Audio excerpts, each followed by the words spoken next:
Good morning. Magandang umaga po sa ating mga taga-pakinig dyan.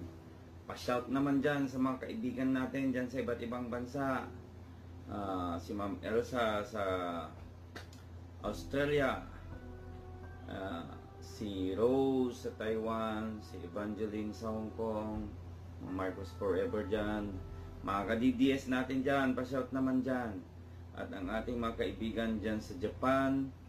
Si Miss Myra Chang Chang at ang ating kaibigan sa France, JR. Lahat po ng mga kaibigan natin dyan na nanonood ngayon, mga HPG natin dyan, Kadante, mabuhay ka dyan, at ang inyong grupo, ang mga classmate natin sa PNPA 2008, umansilang, at ganun din man ang Batch 91, mabuhay po kayo. At lahat ng mga frontliners natin na nasa lansangan, nasa ospital, nasa klinik o saan man kayo lupalop ng bansa, mabuhay po kayo pagkat kayo po ay tunay na bayan.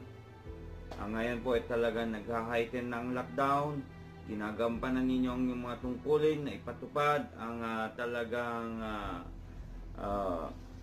hindi paglabas ng mga tao sa kanilang mga tahanan. Tama po yan. At sa mga vlogger natin, pa-shout naman dyan kay Idol Rio at iba pang mga vloggers. Saludo ako sa inyo sa lahat ng inyong mga effort na talagang patuloy kayong sumusubaybay sa ating mga uploads at mga updates. Okay? Ito lang naman po ay bilang isang pagbibigay ng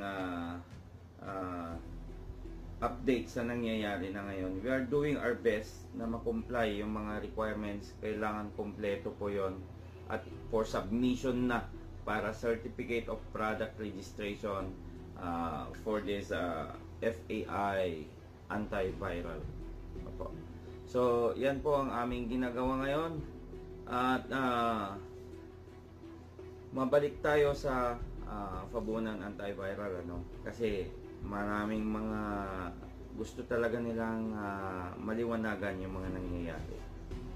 So, alam nyo, yung nangyari about sa FDA, may mga katanungan kasi dito.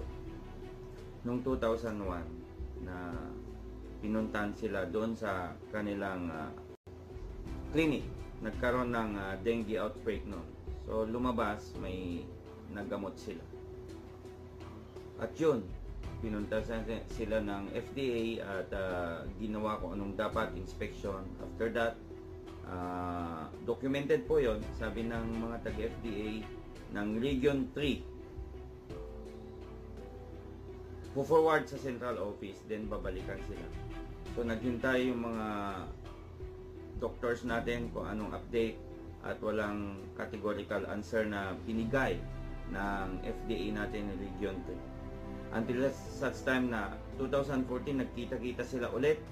Yun na, natanong na nila sa central office. Then nandun din yung director nun, si Director Lulu Santiago at si Dr. King from the FDA. At sinabi nila mismo na walang jurisdiction ang FDA na patigilin ang medical practice ng mga pabunan. You know why? Kasi ganito po yun. Yung mga panahon na yon, marami na silang nagamot. Marami na silang natulungan. At talagang hanggang dumating sa 2020 na ito, lumabas itong pandemic na to. At may naturukan na naman sila na isang sinabi nilang nag-positive. Pumutok ngayon yung balita. Anong ginawa ng Region 3 ulit? Pinuntahan sila ulit. Yun ang nangyari na. Madami ng violation na linagay. Andyan na yung compounding, andyan na unregistered products. Ganito po yan. Nag-research po ako. At sigon sa aming research, sa tingin namin walang violation ang mga pabunan. Bakit? Hindi naman po sila nagbebenta ng gamot. Hindi naman po sila nagmamanufacture ng gamot. Dahil nandoon yung mga violation.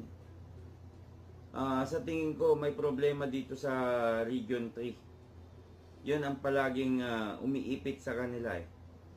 Pinaralyze na nila yung panggagamot ng mga doktor natin. Maraming naapektuhan. Yung mga ibang sakit na gustong magpagamot, hindi na tuloy makapagpagamot. Dahil sa kagagawan ng FDA Region 3. Sinabi nila doon, compounding, unregistered. Balik tayo sa issue na yung compounding na yan. Dahil usually, ang mga doctors, sila Dr. Fabunan, dalawang approved products ang gamit nila.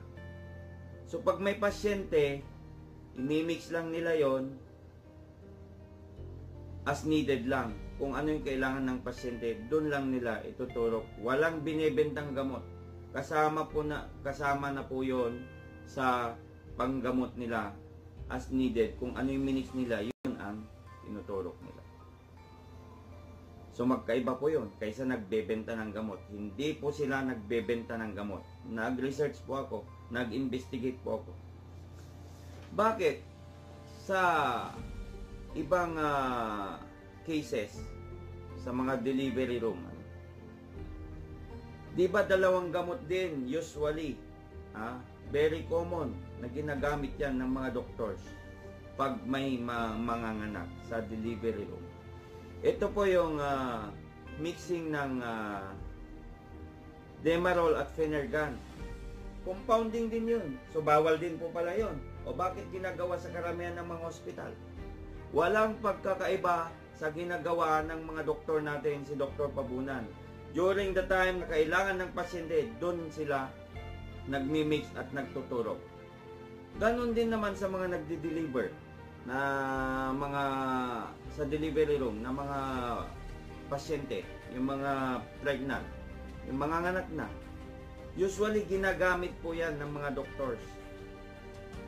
Demerol at Phenergan, minimix po yan para hindi mahirapan yung mga pasyente, yung mga nanganganak. So ganun din po ang sitwasyon na nangyayari kila doktor. So big question po yon sa FDA Region 3 natin. Bakit ganyan ang ginagawa ninyo kung kailangan na maraming nangangailangan ng tulong? Paano yung mga ibang pasyente na may mga sakit na iba? Pinaralyze ninyo. Nasa pandemic tayo. Bakit ninyo ginawa ng ganyan? At yung ibang kumpanya doon, yung inisyuhan ninyo na una nagkamali, Projects B, pabunan yung renege ninyo. Tapos pangalawang araw, doon na kayo pumunta. So siguro may problema kayo dyan sa FDA Region 3. Dapat patas lang, tama lang yung makatotohanan ang gawain natin. Hindi po tama yung ganong ginagawa ninyo. Ang naapektuhan dito, hindi sila Dr. Fabunan. Ang mga may sakit, ang taong bayan.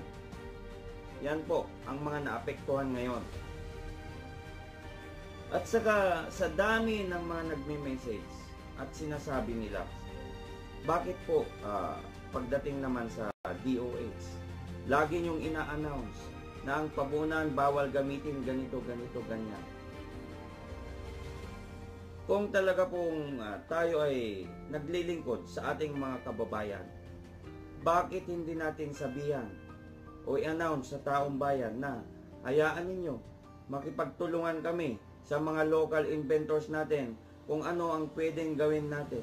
O kung kulang man yan ng kwan, bakit hindi nyo tulungan? Kasi kayo ang nasa pwesto.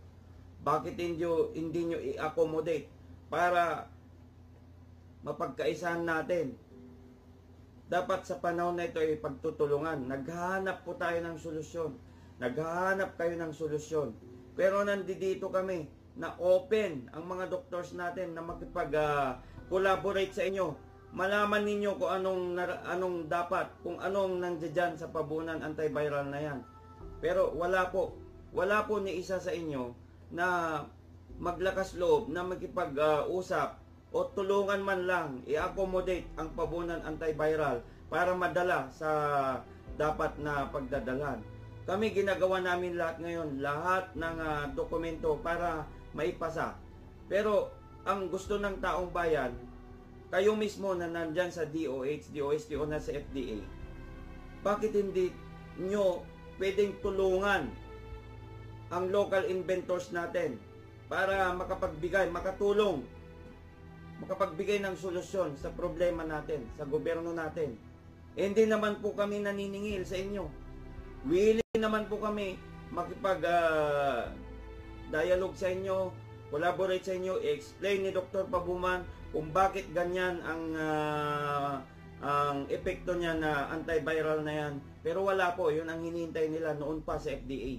Wala pong naglakas loob na magtanong o magpunta man lang na maisaayos ang kanilang antiviral. Nag-aasa po tayo sa gawa ng ibang bansa. Kailan pa? Mamatay na lahat ang mga kababayan natin. Magsasaper na husto ang ekonomiya natin. Kawawa po tayong mga Pilipino dahil ganyan po ang nagiging sistema natin. Ako po, personal na opinion ko lang po ito. Sana po magaya tayo sa ibang bansa na pag may nakita silang potential na medisina, ito po kanilang tinutulungan, ang kanilang gobyerno mismo tinutulungan ang inventor na yan at i-enhance pa lalo ang gamot na nadiskubre nila. Sana po hindi po tayo magbulag-bulagan, buksan natin ang isip at puso para sa ating mga kababayan, para sa mamamayan natin. Ang ating Pangulong Rodrigo Duterte, ginagawa niya lahat kung anong nararapat para sa bayan natin. Sana po mapakinggan ninyo ang aming hinain, ang aming panawagan. Gagawin namin lahat, pero nasa pandemic po tayo. Nasa inyo po ang bola kung gusto nyo yan o hindi. Ang nangyayari po, nakikita ng ating taong bayan kung anong totoong nangyayari. Parang may priorities kayo at wala kayong pakialam sa mga local invention natin. Ito po ay subok na. 30 years na. From 2001 to 2014. Bakit noong mga panahon na marami na silang nagamot at marami na silang napagaling, bakit hindi nyo sila pinigilan? Bakit hindi nyo in-announce sa publiko, sa TV, na bawal gamitin yan? So, bakit ngayon po, nasa pandemic na tayo, sasabihin nyo, bawal po yan? So, lumalabas po na hindi tama. Kami po ay hindi naman bulag. Ang taong bayan ay hindi po bulag. Ang mamamayan ay hindi po bulag. Umaasa na magkaroon tayo ng pag-asa. At karamihan naniniwala at may pag-asa sa pabunan antiviral dahil subok na po nila to. Sana po ito po ay isang paalala din sa ating mga nanunungkulan na bigyan natin ng pansin ang ating mga lokal na inbensyon para po sa ating bayan. Kami po ay talagang gagawin ng lahat para ma-rehisto to. Hindi namin naman pinipilit na ganito, ganyan. Dadaan po kami sa tamang proseso, pero nasa pandemic po tayo. Sana po kayo mismo din maghimok sa mga local invention natin. Tulungan para naman mabigyan ng solusyon at matuwa ang ating mga mamamayan. Pag ganyan po ang ating gagawin, sa tingin ko po talagang mabilis ang pag-usad ng bansa natin. Lalong-lalo na po sa panahon ngayon, apektado na po masyado ang ekonomiya natin, ang kabuhayan ng mga tao. Ang bansang Pilipinas ay talaga pong nagsasuffer na. Maraming salamat po. Magandang umaga po sa inyo lahat.